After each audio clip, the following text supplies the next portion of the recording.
नमस्कार मित्रों, आप सभी का स्वागत है हमारे YouTube channel C for computer में। आज मैं बताने वाला हूं कि मेमोरी के बारे में। जी हाँ, मेमोरी के बारे में बहुत कम लोगों को पता रहता है ना। बोलते तो सभी हैं कि केबी है, एमबी है, जीबी है, ठीक है। तो सबसे पहले हम मेमोरी के बारे में जानना चाहेंगे, है ना। तो मेमोरी है क्या चीज़ जिसमें डाटा स्टोर किया जाता है। तो मेमोरी जो होती है, ये सबसे पहले छोटी इकाई देखा जाए तो बिट। तो बिट जो होती है, यहाँ पे लिखा हुआ है the smallest unit of data which can have a value of 0 और 1। हिंदी की बात करें तो सबसे छोटी डेटा इकाई जिसका मान 0 या फिर 1 हो सकता है। बिट से हम जैसे थोड़ा आगे बढ़ते हैं तो हमें बाइट मिलता है, जिसका स्पेलिंग है BYTE। A group of 8 bits commonly used to represent a character, such as a letter or number। 8 bits का एक समूह जो आमतौर पर एक अक्षर या फिर एक संख्या को दर्शाता है। 8 बिट्स का।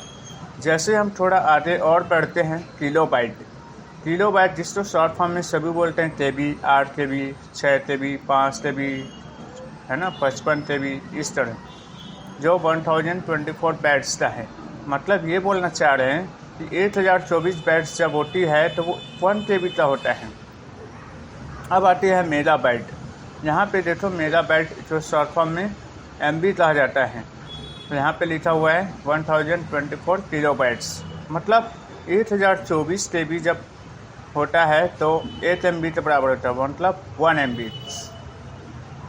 अब जैसे एक अगला स्टेप है जाइगाबाइट, जिसको शॉर्ट फॉर्म में कहा जाता है ZGB, ठीक है, GB। तो 1 GB बराबर होता है 1024 MB। मतलब 1024 MB इक्वल टू 1 GB, ठीक है। अगर हम बाइट्स की बात करें तो यहाँ पे देख लीजिए, है ना। यहाँ पे है इकाई, दहाई, सैकड़ा, हज़ार, 10,000, लाख, 10 लाख, करोड़, 10 करोड़, अरब। मतलब 1 अरब, है ना, 7 करोड़ 37 लाख 41,824 बाइट्स होता है। कैलकुलेशन किए गए हैं। फिर अगला स्टेप है टेराबाइट, जिसको शॉर्ट फॉर्म में कहा जाता है TB। और 1 TB इक्वल होता है 1024 जाइगाबाइट, ठीक है। आप बाइट्स में अगर कन्वर्ट करें तो यहाँ पे देख लीजिए, है ना। फिर अगला स्टेप है पेटाबाइट, जिसको शॉर्ट फॉर्म में कहा जाता है PB। और 1 PB इक्वल होता है 1024 टेराबाइट्स, ठीक है। तो यहाँ पे 1024 टेराबाइट्स जब होती है तो वो 1 PB के बराबर होता है। अगला स्टेप आता है एक्साबाइट, जिसको XBB के नाम से जाना जाता है शॉर्ट फॉर्म में।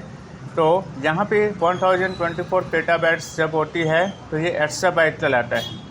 अब आती है 1024 एक्साबाइट मिलते ZB, मतलब जेटाबाइट, ठीक है। अब इसका मतलब क्या, जेटाबाइट ही होता है, ठीक है। तो 1 ZB बराबर होता है 1024 एक्साबाइट। अब अगला है योटाबाइट, ठीक है। तो योटाबाइट का जो होता है 1024 या फिर 1024 जेटाबाइट। अब जैसे ही हम आगे बढ़ते हैं तो लास्ट में आता है क्या, 1024 योटाबाइट, जिनका यूज़ जो है सुपर कंप्यूटर, आर्टिफिशियल इंटेलिजेंस और साइंटिफिक रिसर्च डेटा के लिए योटाबाइट का यूज़ किया गया है। और डेटाबाइट का भी है वैज्ञानिक और गवर्नमेंट डेटा स्टोरेज, ठीक है। ठीक ऐसा ही पेटाबाइट, मतलब यहाँ पे देख लो, एक्साबाइट का यूज़ जो होता है पेटाबाइट्स इंटरनेट डेटा ट्रैफिक, बड़ी कंपनियों का डेटा है। और पेटाबाइट यहाँ पर terabytes data centre, cloud storage और बड़े डेटाबेस के लिए है, ठीक है। टेराबाइट का यूज होती है बड़ी फाइल, सॉफ्टवेयर, गेम्स और HD वीडियो के लिए किया जाता है। पर ज़रूरत पड़े तो आप भी इनका यूज़ कर सकते हैं, ठीक है। और GB का यूज़ है इमेज, छोटे वीडियो और म्यूजिक फाइल्स के लिए भी यूज़ किया गया है, ठीक है। तो ठीक इसी तरह वीडियो को देखने के लिए लाइक और सब्सक्राइब और शेयर ज़रूर कीजिएगा, और अन्य मित्रों को भी शेयर करें, ठीक है। धन्यवाद।